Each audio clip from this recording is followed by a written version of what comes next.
But first, I want to make a general statement, an overall statement, if you will, about the two sections of the country. Jamestown will be the very first English colony, and it will be representative of all of the southern colonies. All the southern colonies will follow basically the same pattern as Jamestown in the Virginia colony. Then we have the Massachusetts colony in the north, which will be very representative of all of the colonies in the north. And each section takes a totally different course, so that my contention is that the roots of the Civil War can actually be seen right here in the early colonization period. So I have on the second slide comparing the southern colonies with the northern colonies. In the southern colonies, whether it's Virginia, North Carolina, South Carolina, or Georgia, or Maryland. Maryland was part of the southern colonies. They were founded by men from the aristocracy of England, men who didn't work for themselves. They had everything done for them. They were the landowners. They had servants to do all of the work, even to the point of dressing them. They had men servants called valets who bathed them, shaved them, dressed them, combed their hair, did everything for them, besides having groomsmen to take care of their horses. So they were accustomed to doing very little. And in fact, in the aristocracy in England, you were betraying your class if you labored with your hands. Aristocratic men were supposed to be men of leisure. So most of those men who helped to found or establish the colonies in the South were from the aristocratic class in England. They were also Anglican. In the previous episode, we talked about how that Henry VIII took England out of the Catholic Church and created the Anglican Church. And since Henry VIII had not been religiously converted, rather doing it more for his own convenience to get out from under the rule of the Pope, or the authority of the Pope, the Anglican Church kept a lot of the remnants of Catholicism. So these aristocrats were loyal members of the Anglican Church. They, in the southern colonies, what they established by means of economy or for profit was agriculture. Because what they found when they arrived in Jamestown and later the rest of what would be the Virginia colony was excellent soil, lots of rivers, streams, semi-tropical climate.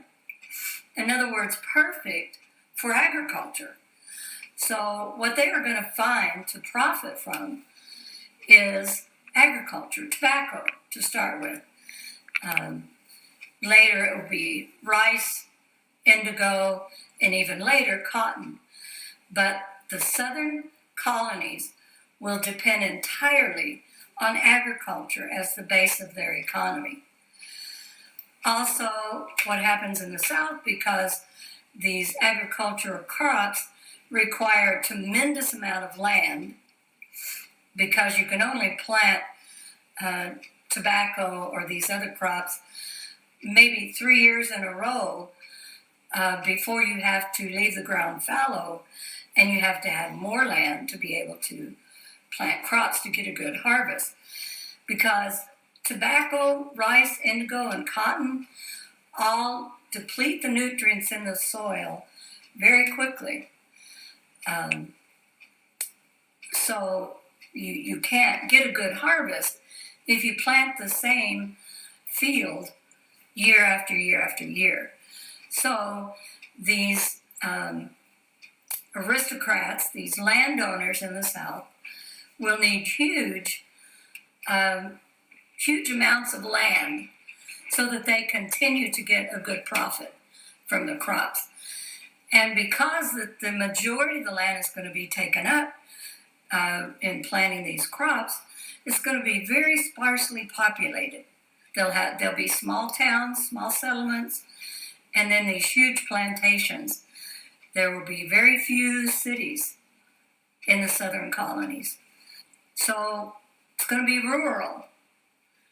So the points that help to describe the southern colonies will be that they are settled by the aristocratic class, that they will be loyal Anglicans, that they depend on agriculture, they're sparsely populated, and they're rural. On the other hand, if we look at the northern colonies, we're going to find out that they are settled by middle-class families, Puritans. Now, Puritans were members of the Anglican Church, but they were members who wanted to purify the Anglican Church from all of its remnants of Catholicism. So these were people, members of the Anglican Church, who worked and who desired to purify the Church of England. So middle-class families, Puritan, and what they find when they get to Massachusetts Bay Colony or Plymouth, any of the other areas in the north, not very good soil. It's going to be really rocky, heavily forested. So it's not going to be good for agriculture. They're going to depend on commerce, doing business, shipbuilding, overseas trading, shops, artisans. So not agriculturalists. Now there will be some small farms, gardens, for sustenance, not for cash crops. So their economy is going to be commercial. And they're going to be very densely populated because when they come over, they're coming over in family groups. In fact, some whole congregations will travel together aboard ship to come to what will be called New England. And it was first called New England by John Smith, who had ventured from Jamestown, orders from James I to go up the coast to find other areas available for settlement. And so in that exploration, John Smith described the area as New England, and it would keep that designation. So it's going to be densely populated, a lot of towns, close neighbors. It's going to be very urban. So if you can see on the PowerPoint comparing the two sections, right from the beginning, they're entirely different without even talking about slavery. Slavery is not the only difference between the North and the South. In fact, in the next episode, when we talk about New England, the settlement of New England, we're going to see that they were first involved in the slave trade and that they would be using slaves in the North. So if you thought that the Civil War, the difference between the North and the South, was simply the issue of slavery, that's not the case. They differed on almost every factor in their development. So they're going to develop entirely different cultures, different economic systems, different religious preferences. So I can't overemphasize how different the two sections of the country developed right from the very beginning. But we want to look this time at Jamestown, the very first English colony in America. It was created by, or the idea for, and the backing for the first expedition will be by the Virginia Company. Now, Virginia Company was a joint stock company, which was a relatively new way of doing business in England. Previous to this, individuals who wanted to send out an expedition either to the east, to the south, one individual would finance the whole expedition. If it failed, that man lost everything. If it was profitable, then he gained all of the profit. But it was a chancy way of doing business. So around 1580,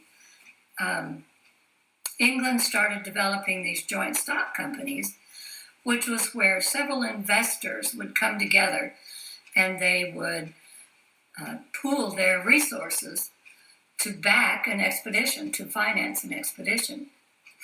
Now, this sounds very common to us because we've grown up with the knowledge of corporations, big companies with investors. But this, in the 1600s, this is a new way of doing business. So the Virginia Company was established by wealthy gentlemen in England, aristocrats. The goals of this company were commercial, to gain profit, but also they did have religious goals as well as national goals. Because when they went to King James to get permission, which anyone in Europe who was going to venture west to the Americas had to have the backing of their national authority, whether king, queen, whatever. So the Virginia Company sent representatives to King James to ask for his permission to accomplish this expedition to North America. That was 1606. So King James gave the men the charter, and in this charter, they were given the permission to create a settlement between the 34th and the 45th parallel. So they had specific limitations to where they could establish this settlement.